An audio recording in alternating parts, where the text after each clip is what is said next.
Good morning, students. Here on Veer Sharma, your science teacher. We were doing first chapter, matter in our surrounding. Matter in our surrounding. Yesterday, we will discuss about the heat of fusions, latent heat of fusions की बात की थी हमने कि 1 kilogram solid को अगर हम किस में बदलते हैं, लिक्विड में बदलते हैं, एटमॉस्फेरिक प्रेशर पर और मेल्टिंग पॉइंट पर, उसको क्या बोलते हैं? लेटेंट हीट ऑफ फ्यूजन बोला जाता है। देखो, आज हम आगे करते हैं बेटा। When we supply heat energy to water, कहते हैं जब हम हीट एनर्जी देते हैं किसको? वाटर को। Particle start moving even faster, कहते हैं पार्टिकल होते हैं वो जल्दी जल्दी मूव करना शुरू कर देते हैं। कल मैंने बताया था कि काइनेटिक एनर्जी बढ़ जाती है, इससे पार्टिकल क्या करेंगे?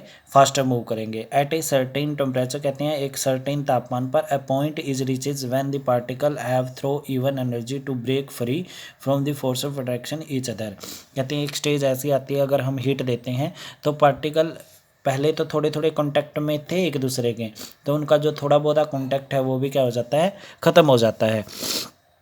ठीक है। At this temperature the liquid start changing into gas, और इस तापमान पर जिसमें वो दोनों बिल्कुल फ्री हो जाते हैं तो उसको क्या बोलते हैं? हम बॉइलिंग पॉइंट बोलते हैं। वो बॉयल करना शुरू कर देते हैं।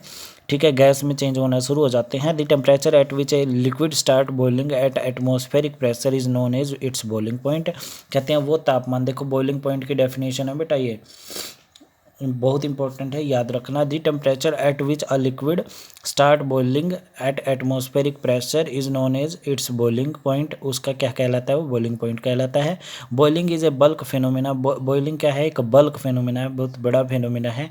Particle from the bulk of the liquid gain enough energy. अब देखो पार्टिकल ऑफ, अगर हम सॉलिड की बात करें बेटा, वो बिल्कुल पास पास होते हैं, उनको एनर्जी देंगे हम, एनर्जी देंगे तो थोड़े अलग अलग होंगे, और एनर्जी देंगे तो इंडिपेंडेंट हो जाएंगे, वो एक दूसरे से कोई लिंक ही नहीं रखेंगे, और दूर दूर हो जाएंगे थोड़े। जैसे ये यहाँ चला गया, ये यहाँ दूर दूर हो गया, तो एक दूसरे से क्या हो जाते हैं? अलग हो जाते हैं, इंडिपेंडेंट हो जाते हैं। इंडिपेंडेंट हो जाएंगे तो पहले बल्क था, अब क्या हो जाएगा? ये इंडिपेंडेंट हो जाएगा, तो इसलिए इसको क्या बोलते हैं? बल्क फेनोमेना बोलते हैं। बल्क का मतलब होता है 3-4 पार्टिकल जब इकट्ठे जुड़ जाते हैं, गुच्छा बना लेते हैं, वो बल्क कहलाता है। For water, this temperature is 370 Kelvin.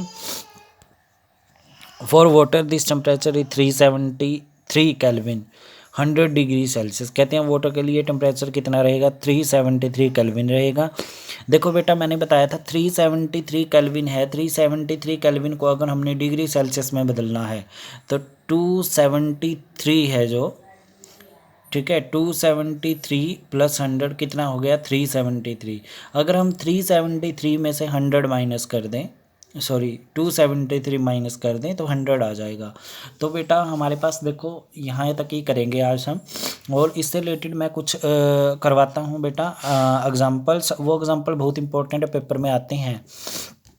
ठीक है, अब जैसे हमारे पास इन्होंने कहा कि 373,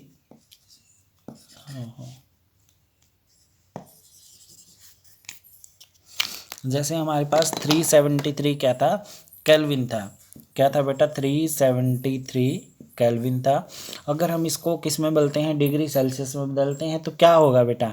373 माइनस 273 कितना आ जाएगा? 100 डिग्री सेल्सियस। पीछे बेटा आपने यूनिट्स लिखनी है, यहाँ केल्विन में था, ये भी केल्विन में था, दोनों को बदलेंगे। अगर हमने केल्विन को डिग्री सेल्सियस में बदलना है तो 273 माइनस करेंगे। क्या करेंगे? 273 माइनस करेंगे। अगर हमने केल्विन को डिग्री सेल्सियस में बदलना है तो 273 क्या करेंगे?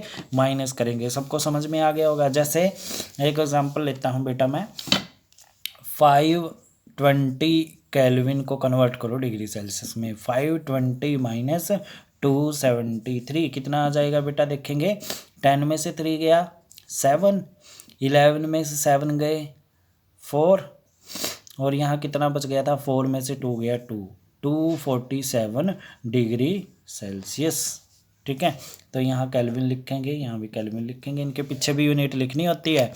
और बेटा हमारे पास दूसरा था, हमने किसको बदलना हो? डिग्री सेल्सियस को केल्विन में बदलना हो। जैसे 100 डिग्री सेल्सियस। 100 डिग्री सेल्सियस है 273 में क्या करेंगे, ऐड करेंगे 100 को, क्या कर देंगे, ऐड कर देंगे। 273 प्लस 100 डिग्री सेल्सियस कितना हो जाएगा, 373। फिर क्या लिखेंगे, केल्विन लिखेंगे पीछे, क्या लिखेंगे, केल्विन लिखेंगे पीछे।